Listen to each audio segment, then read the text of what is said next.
네, 안녕하세요. 지구과학의 이훈섭입니다. 반갑습니다.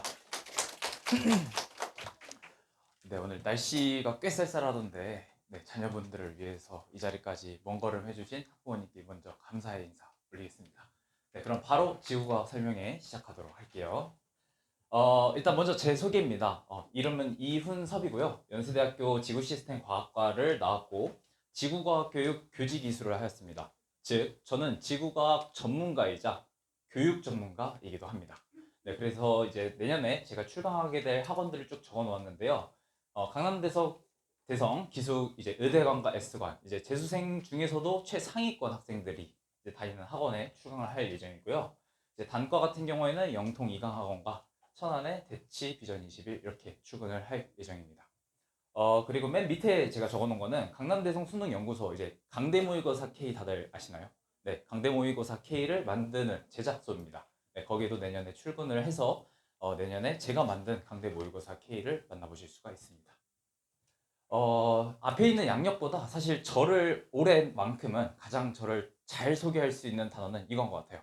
네, 올해 상반기에 주최했던 2023 스타 강사 코리아에서 전체 예선 입상을 하였고요. 지구과학에서는 당연히 1등을 차지하였습니다. 이 면접이요, 꽤 복잡합니다. 총 4차까지 이루어진 면접이었고요. 1차는 서류고, 2차는 이제 필기인데, 필기에서 지구과학 전체 1등을 차지하였고요. 3차는 시연 영상 제출, 4차는 이제 최종 면접, 원장님들 앞에서 이제 직접 시연을 해보는 자리인데, 그 3차, 4차를 모두 통과하여서 이제 합격을 했으니, 대상에서 보증하는 강의력을 보유하고 있다라고 자신있게 말씀드릴 수 있을 것 같습니다. 네, 이 정도까지 제 소개를 하고요.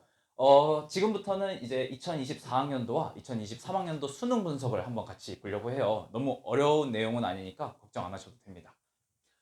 그 전에 잠깐 최근 4개년 동안의 수능 분석을 한번 해보려고 합니다. 지구과학만 가지고 왔고요.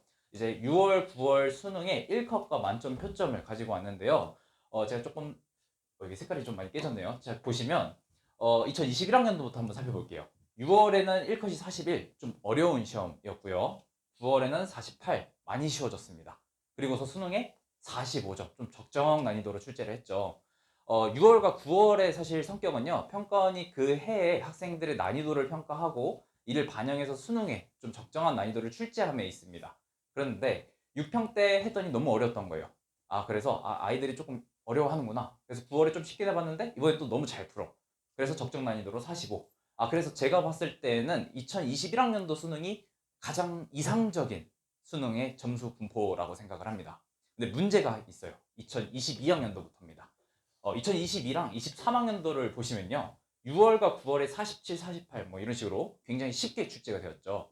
그러고 나서 수능 때 어떻게 하느냐? 43, 42를 내버려요. 그러면 아이들이 시험장에서, 그것도 수능이잖아요. 시험장에서 풀었는데 갑자기 내가 6월, 9월에 봤던 것보다 너무 어려워.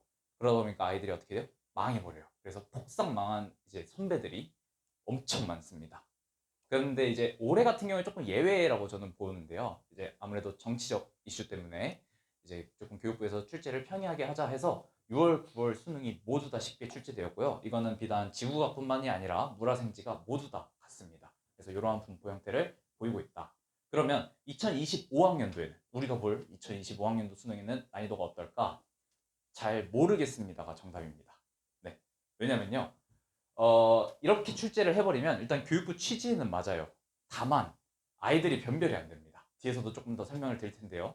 아이들이 변별이 안 되면요. 이제 올해 수능 결과 뭐 다들 보셨겠지만 국어 수학을 제외하고 과탐에서는 변별력이 아예 사라져 버렸어요. 그러면 과탐을 보는 이유가 없잖아요. 그래서 제가 개인적으로 예상했을 때는 일단 조금 더 어려워질 필요는 있다라고 생각을 하고요. 그러나 이제 또 나라 정책이라는 게 제 맘대로 되는 게 아니다 보니까 그래서 이 정도까지 정리해서 말씀드릴 수 있을 것 같습니다. 2024학년도 수능 한번 살펴볼게요. 저는 이렇게 19개랑 1개 이렇게 문제를 나눕니다. 그래서 19문제는요. 기존 기출에서 출제되었던 논리 구조를 포함한 문제라고 얘기를 하고요. 쉽게 말하면 봤던 문제입니다. 그리고 한 문제 정도는 기존 기출에서 출제되지 않은 추론형 문제. 쉽게 말하면 못 본 문제입니다. 그래서 봤던 문제 19개와 못 본 문제 한 문제 이렇게 구성이 되었다고 저는 분석을 하고 있는데요. 그러면 당연히 학생 입장에서 조금 체감했을 때 가장 어려운 문제는 이 문제겠죠. 못 본 문제. 그래서 그 못 본 문제를 가지고 와봤는데 지괴라는 게 있습니다. 이게 지구과학 내용인데요. 이제 지게라는 게 그냥 흔히 말하면 돌덩이인데 이 돌덩이가 과거에 어떻게 움직였는지를 이 지게 안에 있는 정보를 이용해서 분석하는 문제가 요 해당 파트 문제입니다. 근데 이제 올해 수능 같은 경우에는 20번에 출제를 했었는데요. 특징 중 하나가 이 지게가 움직이다가 중간에 분리됩니다. 그러면 이제 정보가 두 가지로 갈리겠죠. 그래서 아이들이 조금 해석하기 어려울 것이다 이렇게 예상을 하고 출제를 한 것 같아요. 그런데 문제는 평가원에서는 한 번도 출제된 적이 없는 문제인 건 맞습니다. 다만 사설에서는 너무 자주 다뤘던 소재예요. 그러니까 현장에서 아이들이 봤을 때 체감 난이도는 그렇게 높지 않았다. 그게 결과로도 나옵니다. 오답률 탑5, 올해 수능 오답률 탑5를 이제 뽑아왔는데요. 20번이 오답률 3입니다. 오답률이 68.4%인데요. 그러니까 약 한 70% 정도 틀린 거죠. 그러면 이제 10명 중에 3명만 맞췄다라는 얘기인데, 선생님, 그 정도면 조금 어려운 문제라고 볼 수 있지 않나요? 라고 생각하실 수 있는데요. 3등급까지가 우리 다들 아시다시피 23%지 않습니까? 그러니까 밑에 중하위권 애들은 다 틀린 문제고 걔네들은 뭐 저희가 고려할 대상이 아니고 3등급만 되더라도 이 문제 건드려보고 풀 수 있었다. 다 맞출 수 있었다. 이런 문제입니다. 정작 오답률 1위였던 문제는 무엇이냐? 16번 73.8% 오답률을 기록했는데요. 이 문제입니다. 그런데 이제 아이들이 어려워하는 것 중에 하나가 기출이에요. 얘 기출 소재입니다. 기억, 니은, 디귿 전부 다 기출을 물어보고 있고 심지어 자료도 기출에서 너무 많이 봤던 거예요. 그럼에도 불구하고 오답률 1위를 기록한 이유가 무엇이냐? 아이들이 평가원이 미치지 않고서야 A를 가르쳤는데 이거 A니? 이렇게 물어보진 않을 거 아니에요. 그러니까 A를 조금 다른 형태로 물어보겠죠. 뭐 알파벳의 첫 글자니? 이런 식으로 물어보겠죠. 그러니까 껍질 한 껍질만 벗기면 아이들이 이해할 수 있는 내용인데도 불구하고 그 껍질을 못 벗겨요.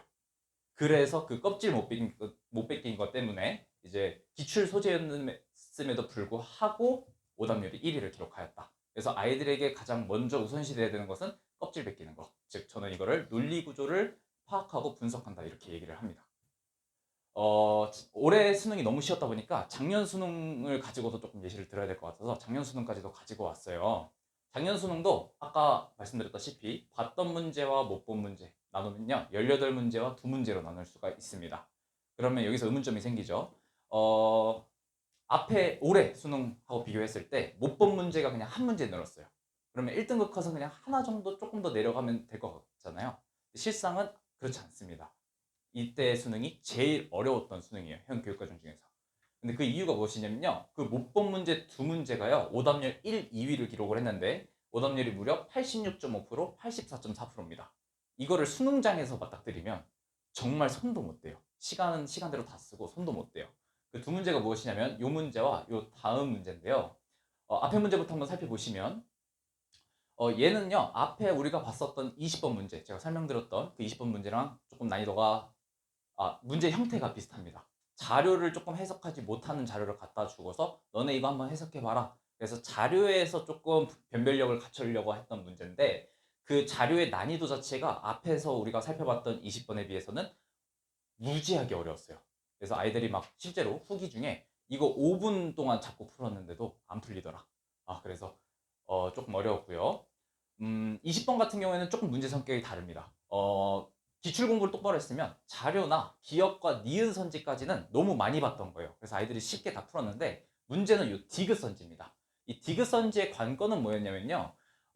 우리가 개념서 내용에서 어떤 교육 과정에서 이제 어떤 내용을 배웠어요. 이 내용을 배웠고 다른 파트에서 또 다른 내용을 배웠는데 이 문제의 취지는 이쪽에서 배운 내용을 얘 관점으로 한번 해석해 볼 수 있겠는가 이게 문제의 포인트였습니다.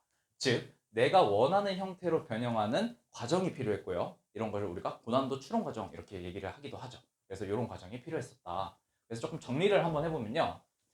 기출에서 제시하는 논리 구조를 완벽하게 분석할 줄 알고 또 주어진 자료를 이용해서 내가 새로운 논리 구조를 한번 짜보는 겁니다. 내가 원하는 형태로. 그런 구조를 스스로 짜는 것이 이제 문제에서 필요하다. 그래서 제 커리큘럼은 각각 상반기와 하반기의 핵심 커리큘럼으로 구성을 하였습니다. 네, 그래서 지금부터 이제 이윤섭 지우가 2025학년도 커리큘럼을 설명할 텐데요. 안내 책자에도 상세하게 적혀 있으니 참고 부탁드리겠습니다. 살펴보시면요. 저는 크게 시즌 4개로 구성을 합니다. 그래서 시즌 1 때는 개념 기출 강의이고요. 두 번째는 기출 논리 구조 분석, 세 번째는 새 논리 구조를 한번 만들어 보고 네 번째는 이제 실전 감각 대비를 하는 차원입니다. 그래서 먼저 시즌 1부터 보시면요. 10주 동안 수업을 할 거고요. 쉬운 개념, 기본 개념부터 시작해서 지역까지 완벽하게 다 정리하겠습니다. 그리고 상위권들을 위한 수업도 있어야 되잖아요. 그래서 수업 중간중간에 상위권들을 위한 심화 개념까지도 모두 포함한 교재를 지금 제작을 완료하였습니다. 그래서 이렇게 구성이 되고요. 시즌 2는요. 이제 앞에서 말씀드렸다시피 논리 구조를 분석하는 게 굉장히 중요하다고 했어요. 그래서 그 논리 구조는 기출을 통해서 공부하는 게 제일 베스트입니다. 그래서 기출을 조금 일부 싣고요. 제가 수업 때 활용할 문제들이고, 이걸 배웠으면 연습도 해봐야 될 거 아니에요. 근데 문제는 이걸 연습 문제를 기출로 또 제공을 하게 되면 아이들이 기출을 이제 사실 여러 번 받다 보니까 익숙한 나머지 자기가 외운 방식대로 그냥 풀어버려요. 그러다 보니까 그걸 방지하기 위해서 아이들이 못 본 대성 엔제 중에 문항 중에 일부를 수록을 해서 이제 아이들이 충분히 연습할 수 있도록 교재를 구성할 계획입니다. 그래서 이렇게 제공이 되고요. 또 과제장으로 월간 플레이리스트라는 이제 월간 과제장을 제공을 해서 양적으로도 만족시킬 수 있는 컨텐츠가 될 것 같습니다. 시즌 3는요. 이제는 새로운 논리 구조, 앞에서 말씀드렸다시피 새로운 논리 구조를 이제 스스로 짜보는 과정인데요. 이때도 이제 아이들이 본 거는 너무 익숙하게 논리 구조를 짤 테니까 못 본 자료 위주로 갖다 낼 겁니다. 그래서 대성 엔제 고난이도 문항과 이제 올해 제가 만들었었던 파이널 모의고사 중에 우수 문항들을 선별을 해서 만들 거고요. 이 올해 만들었던 제 파이널 모의고사 굉장히 어렵습니다. 네, 대성 재종반 학생들을 대상으로 만든 시험지다 보니까 거기서도 평균이 20점대밖에 안 나와요. 그래서 굉장히 어렵게 출제를 하고 그런 문제들을 볼 거고요. 물론 이해하기 쉽게 열심히 설명하겠습니다. 네, 그래서 이렇게 구성이 된다. 그래서 수능에서 출제될 신유형을 대비할 수 있다. 이렇게 알아두시면 될 것 같고요. 시즌 4입니다. 마지막인데요. 아무래도 여기 계신 학부모님께서 자녀분들을 대치동으로 안 보내도 되는 이유 바로 강대 모의고사입니다. 이게 빠졌는데 강대 모의고사입니다. 네, 강대 모의고사가 제공될 예정이고요. 추가로 이윤선 모의고사도 제공이 됩니다. 네, 그래서 본인도 실전 모의고사를 이제 제공하니 이제 실전 감각, 우리 시간 관리도 되게 중요한 덕목으로 여겨지잖아요. 그래서 시간 관리도 할 수 있다. 이 정도까지. 그래서 연간 이윤섭이 제공하는 문항수가 어떻게 되느냐? 이렇게 되고요. 그래서 총 합치면 5천에서 6천인데 여기에 플러스 강대 모의고사 K까지 들어가면 한 6천에서 7천 문항 정도 나옵니다. 이걸 주별로 나누면 한 150에서 170 문제 정도 나올 것 같고요. 조금 다른데 그 정도 나올 것 같습니다. 즉 지구과학을 공부하는 데는 이 정도면 충분합니다. 이것도 다 못 풀 거예요 아마 아이들. 그래서 양쪽으로 질적으로 만족하는 컨텐츠를 제공하겠습니다. 그래서 여기까지가 제 설명이었고요. 제가 이 수원 시장에 오고 싶다고 했습니다. 그래서 원장님께 부탁을 드려서 이렇게 오게 됐는데 제 목표는 2년 안으로 이 영통시장 지구가 모두 다 먹는 게 제 목표입니다.